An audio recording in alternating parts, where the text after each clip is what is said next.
What's up? Hi, Daniel. What's up? How you feeling? Yeah, great.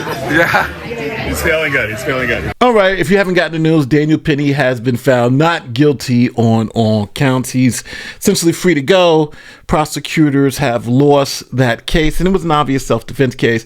But we get to see Daniel Penny's reaction to the verdict, because they walked right out the courthouse and went to a local bar and got caught by someone from the New York Post. So let's see the reaction from Daniel Penny, and then we'll see the BLM reaction, which again is also insane. What's up? Hi, Daniel. What's up? How you feeling? Yeah, great. Yeah. He's feeling good. He's feeling good. He's feeling good. What's up? We're Come together. Yeah. How's it going? How's it feel? Feels great. He's finally got the justice he's deserved. You know, when you look at this video, you're going to see Daniel Penny walk away because obviously he feels uncomfortable. Someone died from this, and he didn't mean to kill anybody. He was trying to do the right thing. And the outcome, you can tell that still strains him. And yes, he's happy that he's free, but you can tell it's still bothering him. And it shows you, I think, the character of the person. If that, yeah, he's happy he's not going to jail, but obviously it's still not a joyous situation. But again, you could see by his body language. Let me continue to play this. Did you think it was going to happen? Sorry? No, we think that this should have happened probably on day one, but the point thing is it happened. So we can't control the timing of it, but we can certainly savor the outcome. And why do you think it was not guilty? And shout out to the legal team, right? Everybody hates lawyers until you need one.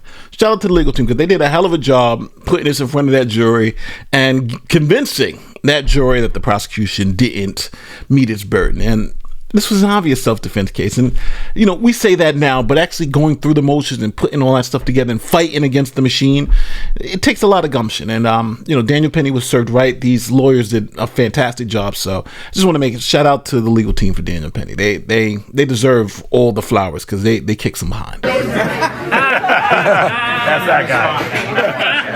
Well, he's not guilty on a few different reasons. Because his actions were justified. He was trying to help people on that train, and he did. And number two, he's not responsible for the death because the death was caused by a lot of other factors that we tried to present with a lot of clarity, such as the K2 abuse and the sickling crisis, and cardiac issues. Not to mention the paranoid schizophrenia, which only added to that impact. So I'm just glad that the jury was able to truly evaluate that as a potential cause of death, and that Danny was justified in the actions that he took. I don't think he could have said it any better. I think the people on that train understood what was going on. I think the jury who rides the train every day understood what's going on, especially after you just had some maniac on the train stab 3 people to death in New York. And the person who they want to put behind bars is not the Jordan Neely who tried to kidnap a 7-year-old and is breaking the nose of senior citizens in New York with 40-something arrests.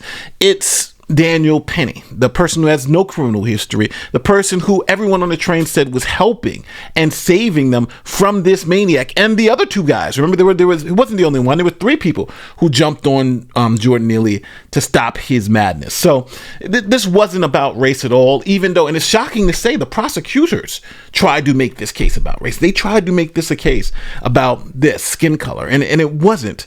And I'm just glad the jury of black people, white people, Hispanic people all saw through that fraud. And I do want to show you, it's sad because this is a clip that my friend from AJ from Actual Justice Warrior, his name is Sean. I'm saying AJ, I'm supposed to say AJW, but Actual Justice Warrior, great channel, fantastic channel. If you like my type of content, you'll love his type of content. You should definitely jump over there and check him out. He has this clip of an ADA. And this ADA is the person who prosecuted Daniel Penny.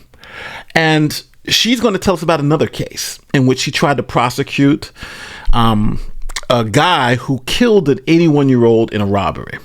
Now, this person you're supposed to get life in prison, right? Robbery, the guy dies on a robbery, that's felony murder, it's over.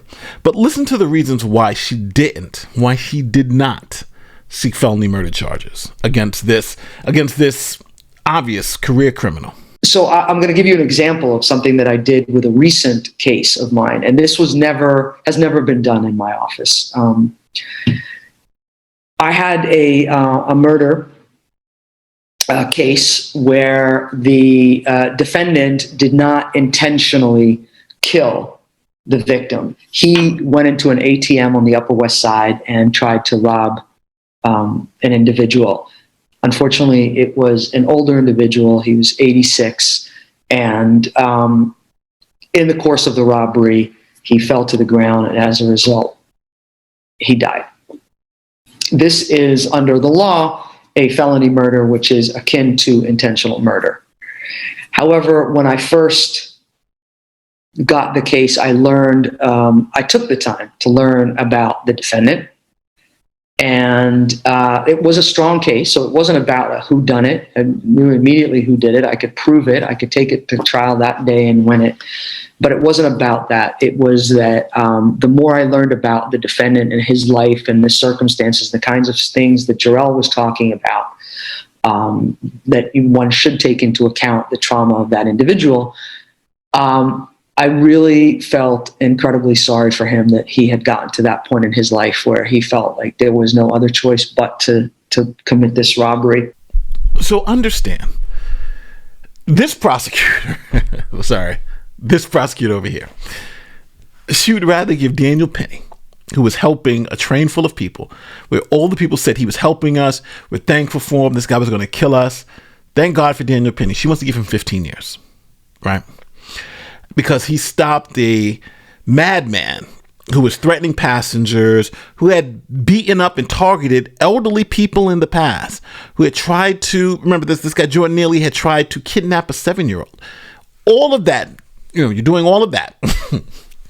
And she wants Daniel Penny to get 15 years in prison because he happens to be white. Then when it comes to this black defendant who goes to an ATM, kills an 82-year-old, said unintentionally, I don't care. She's trying to rob him. The reason why he's trying to rob an 82-year-old is because he's 82, right? Hard, he can't chase him or anything like that. Easy victim. Tries to rob an easy victim. The victim dies. Lo and behold, she's talking about the defendant. The defendant is the one that needs help. The defendant is the one that needs understanding. The defendant needs jail time. He needs like life in prison. But no. She's understanding. She's understanding of that. And that's the people in the city of New York elected to be prosecutors, right? She works for the wokest prosecutor in the country right now.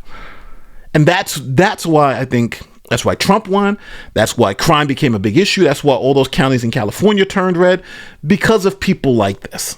People like this.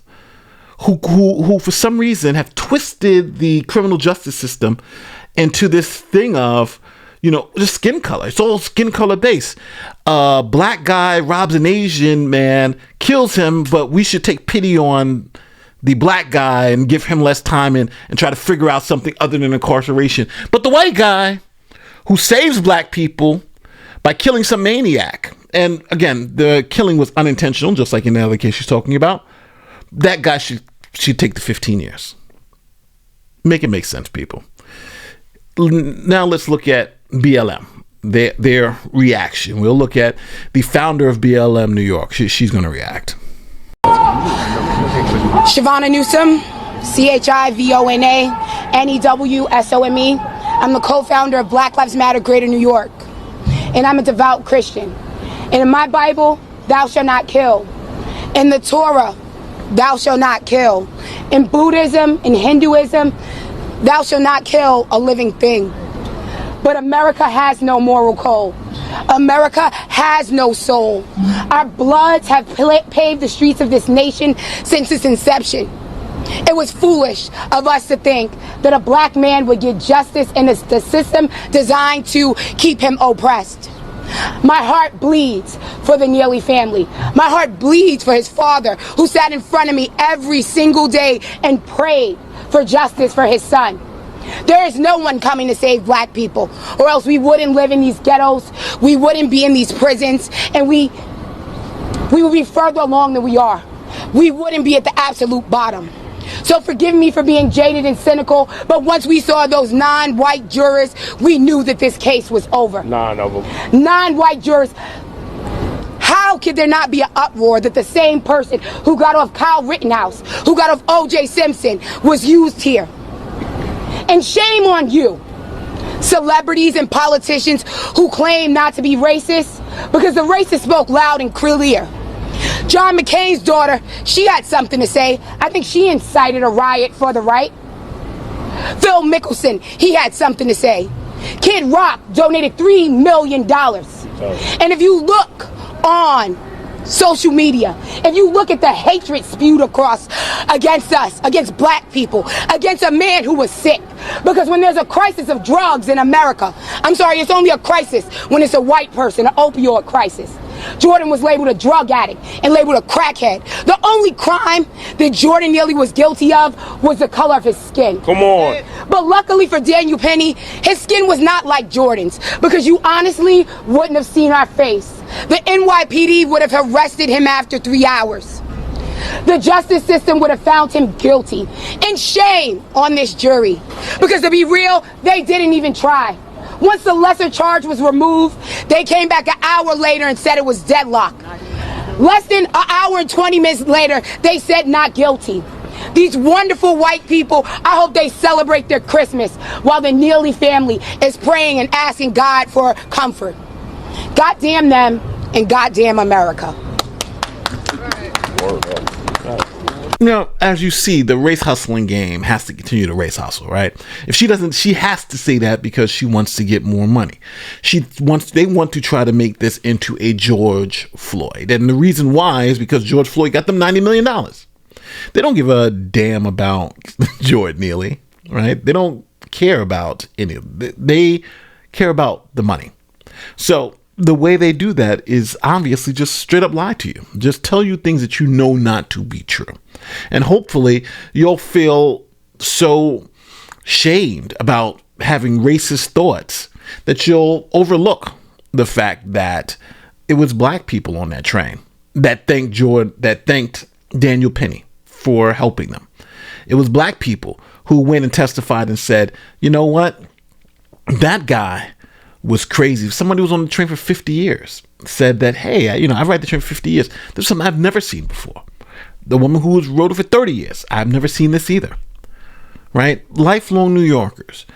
And the only side, and I want you guys to really make sure you understand this, the only side that's mentioning race is the state and the prosecution. Is BLM. The defense didn't bring up race. Matter of fact, they bought all the witnesses. They bought all the facts. Here are the facts. Here are the witnesses. And the other side only have race. And since that race narrative has failed, this is what you have now. As always, tell me where I'm wrong in the comment section. Tell me how you feel about this case. I'm happy the kid got off, and I'm happy that sanity eventually went out. Don't forget to like, subscribe, do all your YouTube stuff. My name is Nathan Lloyd. I'll see you in the next one. Peace.